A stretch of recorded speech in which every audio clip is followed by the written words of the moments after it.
Good morning. Coming to you from the pastor's study. Sounds so official. This morning, before I actually deliver it to the fine folks at Goldana Baptist, but this morning's lesson is entitled Pray Without Ceasing. And it's coming from Daniel chapter 10. A while back, we had one of those summertime thunderstorms, isolated, but can be pretty severe. I was on my trash route. I was on the other side of Creston around the Black Lake area, and Kristen was at home. And with the wind that we were experiencing from that thunderstorm, I knew power outage is a foregone conclusion. It was going to happen.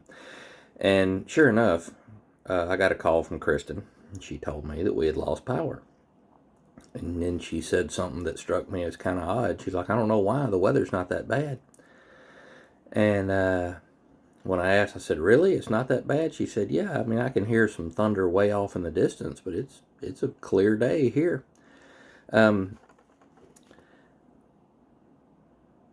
daily life, her plans of updating our business books or working on the PowerPoint for church or preparing a video lesson for our sons, her plans, her daily activities were put on hold by something that was happening far away from her. It was going on in another place. And this morning I'd like to talk to you about what that looks like when it happens in our prayer life. Now, like I said, we're going to be looking at Daniel. Daniel was a good guy. He was he's the same Daniel that curled up with a fluffy lion and slept like a baby, even though he was in the pit that was meant to be his death chamber. He gained the respect of his captors. It was obvious that God was with him. He was promoted higher and higher. And in chapter 10, beginning in the first verse of his book, we read, in the 3rd year of Cyrus, king of Persia, a revelation was given to Daniel, who was also called Belteshazzar. I have no idea how to pronounce that. Its message was true, and it concerned a great war. The understanding of the message came to him in a vision. Now remember that great war part. We're going to come back to that in just a second. It goes on to say, I at that time, Daniel, mourned for 3 weeks, ate no choice food, ate no meat or wine, touched my lips. I used no lotions at all until the 3 weeks were over. Now this was a type of a fast, not an all-out fast, depriving yourself of food. He was intentionally depriving himself of good food, because good food and such as that was a sign of feasting, a sign of celebration. And he really wanted to refrain from that to show God that his sorrow for his people was genuine. Verse 4, on the 24th day of the first month, I looked, and standing on the bank of the great river, the Tigris, I looked, and there before me was a man dressed in linen with a belt of fine gold from Upaz. That's a area known for very, very pure gold. Around his waist, his body was like topaz, face like lightning, eyes like flaming torches, arms and legs like the gleam of burnished bronze, and his voice sounded like a multitude. Now I, Daniel, was the only one that saw the vision. Those who were with me didn't see it, but such terror overwhelmed them that they fled and they hid themselves. I find that unique. They couldn't see it. They could feel it. There was something there bigger than they were. There was something there more powerful than they were. And they got out of town quick. So I was left alone, gazing at this great vision. I had no strength left. My face turned deathly pale. I was helpless. And then I heard him speaking. And as I listened, I fell into a deep sleep, my face to the ground. A hand touched me and set me trembling on my hands and knees, and he told me, Daniel, you who are highly esteemed, consider carefully the words I'm speaking to you, and stand up, for I've now been sent to you. And when he said this to me, I stood up, trembling. So he's still a little wobbly. Then he continued, don't be afraid, Daniel. Since the first day that you set your mind to gain understanding and to humble yourself before God, your words were heard, and I have come in response to them. But the prince of the Persian kingdom resisted me for 21 days. And then Michael, Archangel Michael, one of the chief princes, came to help me, because I was detained there with the king of Persia. Now I have come to explain to you what will happen to your people in the future, for the vision concerns a time yet to come. Now, we don't know who this being was, and quite honestly, it doesn't matter. Some Bible scholars will argue that since his appearance is so similar to the glorified Christ in Revelation 1, oh, it must be Christ. Others will say, well, if he needed Michael's help, maybe it was another angel and it wasn't Jesus. I don't care, okay? To give any more attention to that particular matter would bog us down. So let's focus on what we do know.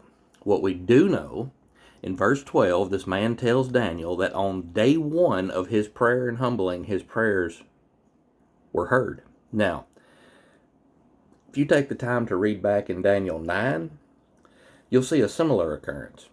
He gives this beautiful prayer for his people, praying for his own sins, forgiveness.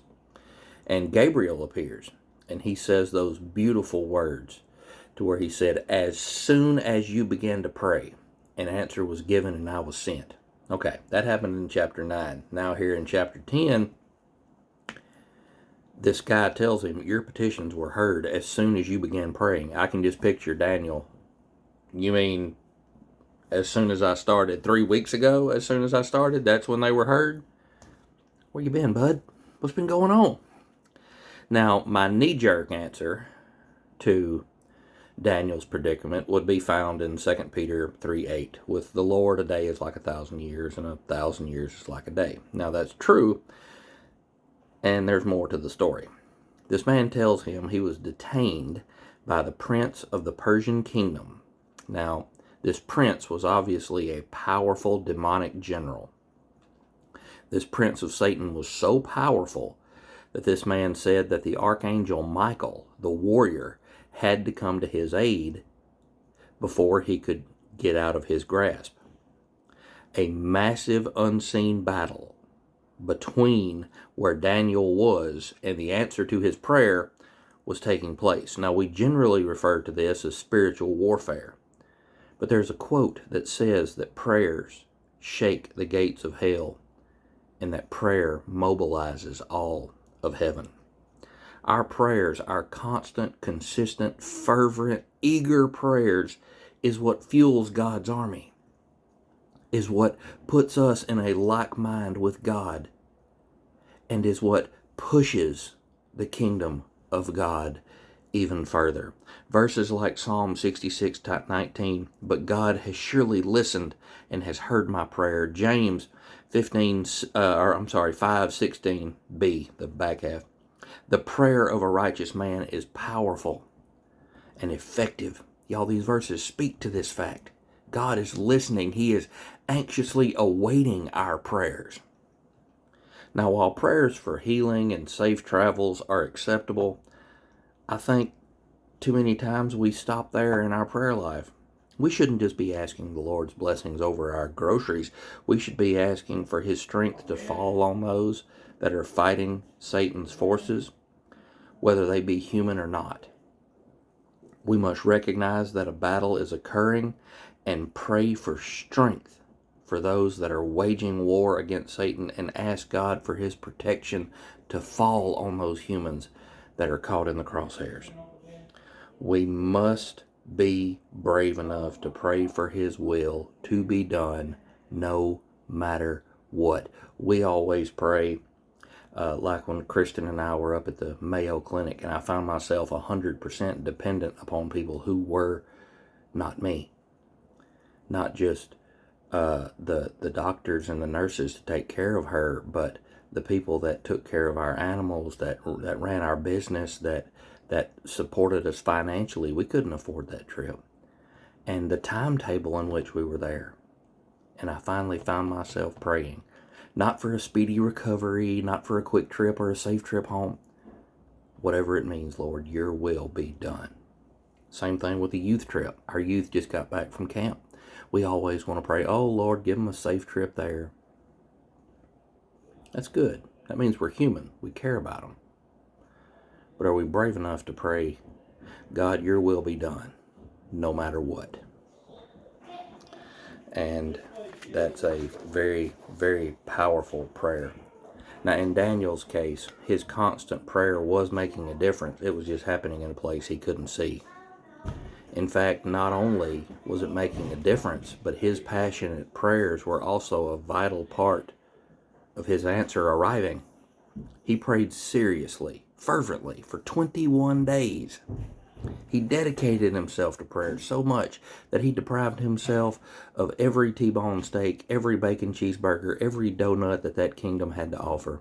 He was 100% focused on prayer, even though it went unanswered for 21 days. What if he had grown frustrated and quit on day 20? What if he had thrown in the towel? But he didn't. We must follow suit. Answers to our prayers can be hindered by unseen forces. They can be challenged by evil. But we must not quit. Someone's own life could depend on it, and it very well could be yours. Someone's, more important than that, someone's eternity could hang in the balance. And do you want to attempt to put a time limit or a price tag on that? Me neither. Don't expect answers quickly or easily all the time. God is not interested in microwavable popcorn Christians. He needs us to be devoted to our prayer life, and he needs that prayer life to be, as 1 Thessalonians 5:17 says, without ceasing. What does that mean? That means if you're moving air, you should be praying. Your honest prayer for God's love to permeate the darkest holes can and will have an effect on places outside your immediate field of view. Will you be found faithful in prayer? You'll have no idea how many are depending on your prayers, or who will be affected by them, or how far they will reach. Only God does. So let's speak to him. I ask that you speak to him now, and that you speak to him always and forever. Thanks for watching. Love you guys. Bye-bye.